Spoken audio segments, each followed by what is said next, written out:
The following work is brought to you by ScriptCrib. Follow us on Facebook, Twitter, and Patreon for more information on our works. And as always, if you want to know more about what we're doing and be up to date when we release it, always like and subscribe.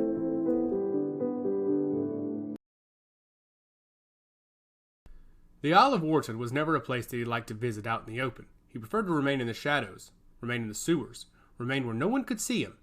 Instead, now under the orders of Xylene, he had to walk the streets.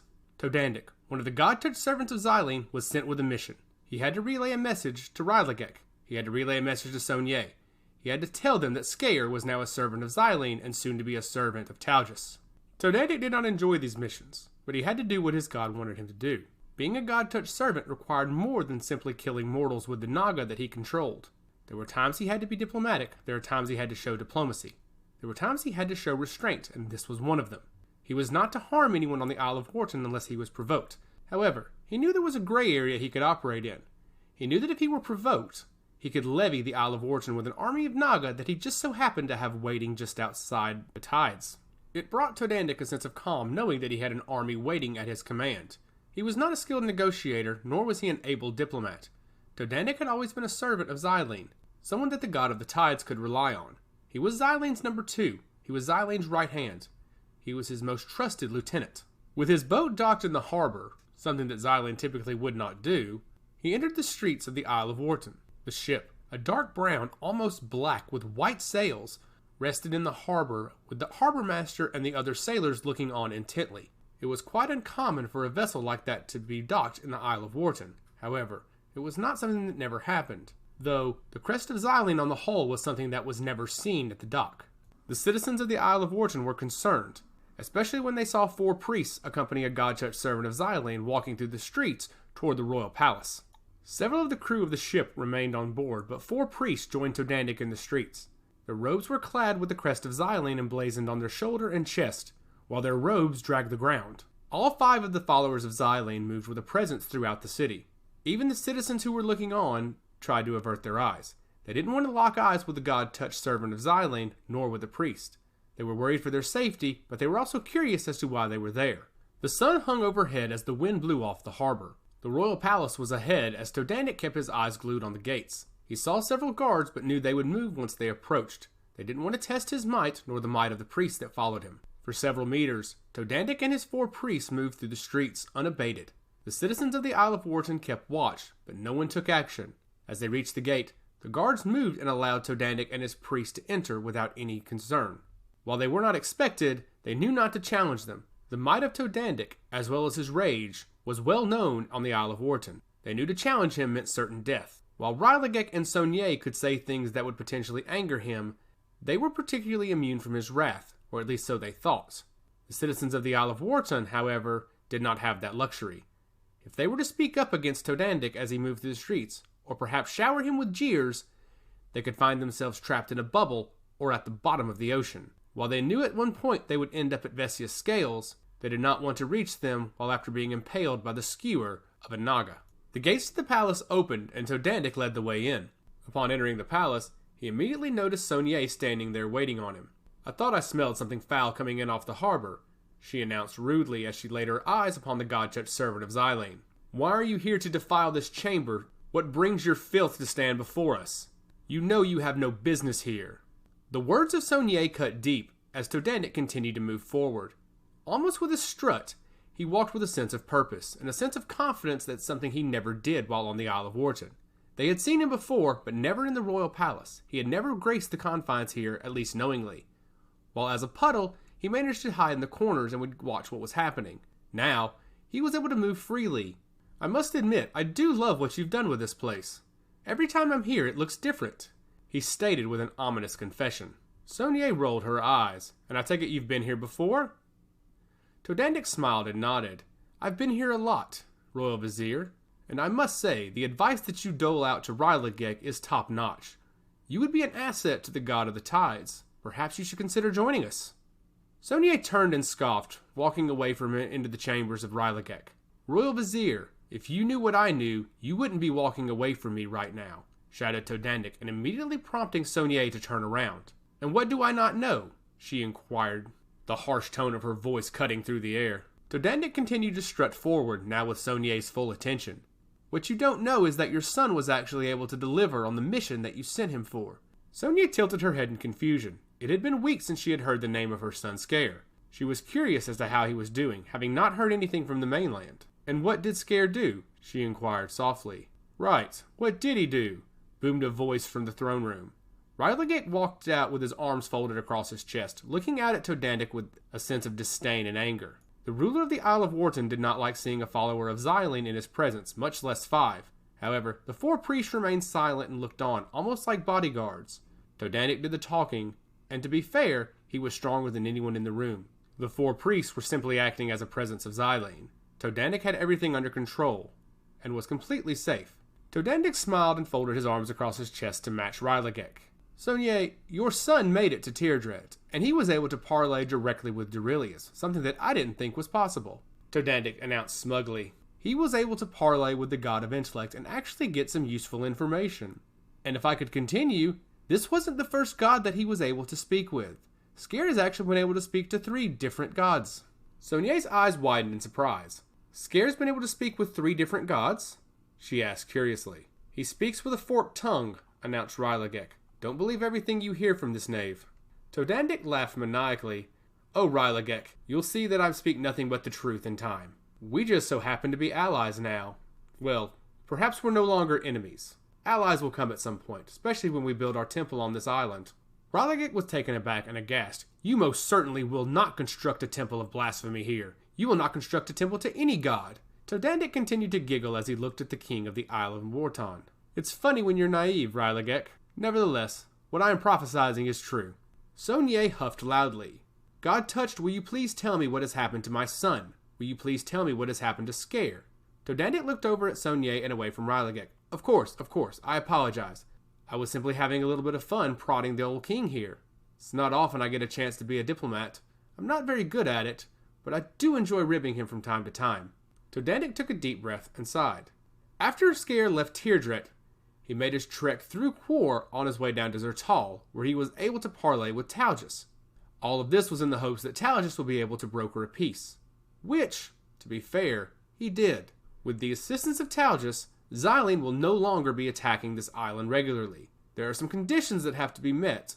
There are some things that need to be satisfied, but for the most part, Xylene will no longer be attacking you with his Naga.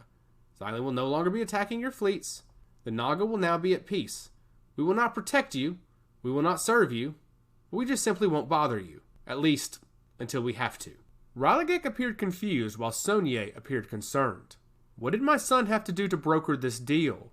She announced, cutting through the tension and not allowing Rylegek to speak. Though the king wanted more answers, Sonier interrupted him and took charge. What did my son have to do to broker this peace, God touched? What did he have to do to satisfy the god of the tides? And what did he have to do to get the god of the atmosphere to step in? Todandik took a big gulp and turned toward Sonier again. Listen, what he did was what he had to do. You have to respect his guile and his cunning. You also have to respect what he was willing to do to save the Isle of Warton and its people. He was willing to make a sacrifice that would save everyone. He understood that he was the best piece on the battlefield. He realized that he was superior to Ebolus and Alyze Mertrand. He was the best weapon that the Isle of Warton had, and he laid it down for your peace. Rylegek grumbled at hearing Todandik's insult. However, Sonier would not allow him to speak. She held her hand up in defiance, alerting him to keep his mouth shut and allow her to lead the conversation. What sacrifice did he make, Todandik? What did he have to do? Continued Sonier, prodding him for more information. Todandik smiled and shrugged his shoulders. I'm pretty sure you know that answer without me having to tell you. I'm pretty sure you know what sacrifice he made, Sonier. Sonier closed her eyes and hung her head. He became a servant of Xylene.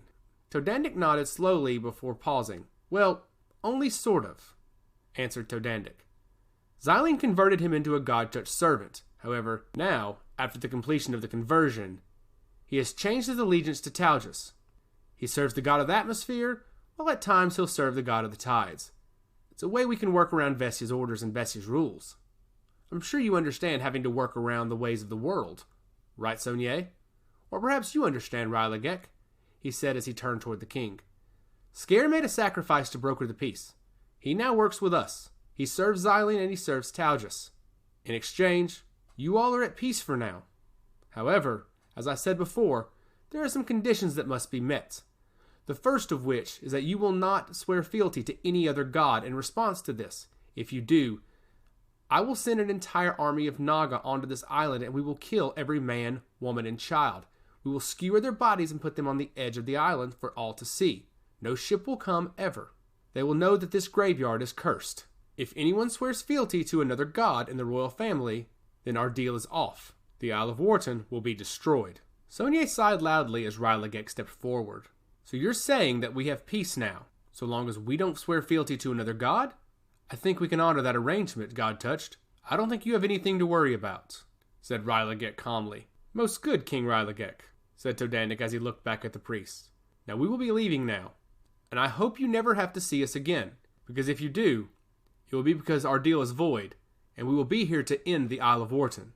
And if I'm being honest with you, King Rylegek, I really hope you void our arrangement. I hope you break your promise. I hope we get a chance to destroy you all, Todanik said with an evil grin. The four priests walked away as Todanik descended down into a puddle, immediately going over to the corner and leaving through a small crack. We should really work at sealing this place, announced Rylegek as he watched Todanik leave through a small crevice in the wall. Sonier pursed her lips and blew a stream of air through them. We need to be wary of what your children are doing in Brile right now. We need to be hopeful they don't cut a similar arrangement with Malorus. Rylegek smiled and shrugged. I'm sure Alyze and Alyze are not foolish enough to get in bed with the god of chaos. Alyze walked out to the veranda, having just finished their dinner, to find Malorus waiting on her holding a glass of wine. He reached forward and offered it to her, placing it on a small table. I was hoping you'd join me out here tonight, he said with a wry grin. After the meal that we just had, Malorus, I would be a fool not to join you. Alyze walked over and stood beside him. The two moons of Dunai hung overhead, creating a remarkable ambience as the two looked out at the water. No ships were coming in and out of the port, but the waves were crashing into the surface, and the sound of birds flying overhead created a warm aura. I wonder where my brother ended up, remarked Alyze as she leaned forward. She took a sip of the wine and placed it back down on the table. He typically finds a pub or a tavern, wherever there's mead or ale flowing. I do wonder where he ended up. Malorus scanned the city and pointed toward a tavern in the distance. If I had to guess, probably that one over there near the port. Most sailors and merchants end up there after hours. If I had to guess, he's there. However, there are several other taverns throughout the town. But from what I gathered from meeting your brother earlier, he prefers a more bustling experience. He prefers to be the center of attention. He prefers to be around people who enjoy merrymaking and jubilation. Is that right? Alyze nodded emphatically. Alyze is not one to sink into the shadows. He likes to be front and center, and he likes for the world to see him.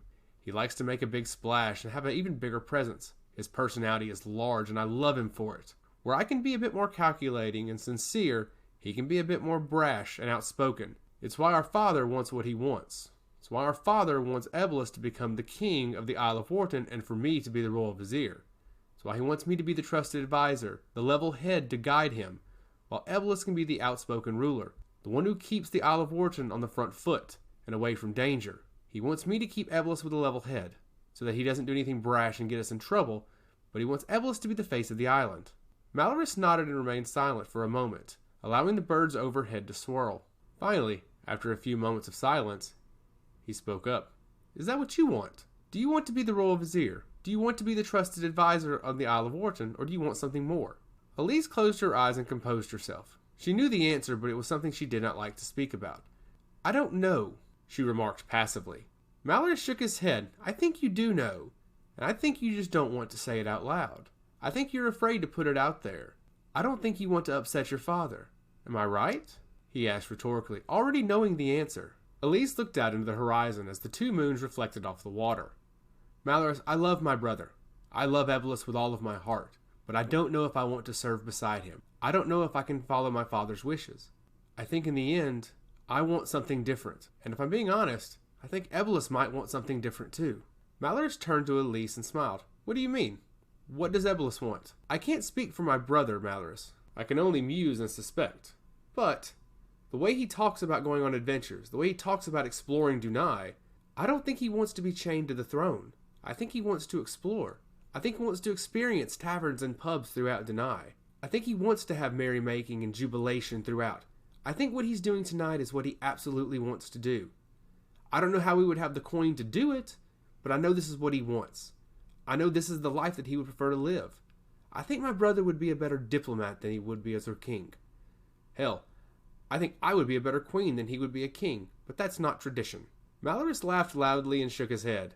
"The traditions of humans are something I never understood. We did not create them for that. We created them for sustenance," he said harshly. "However, even though I rely on the sustenance that comes from your essence, I've grown rather fond of you all.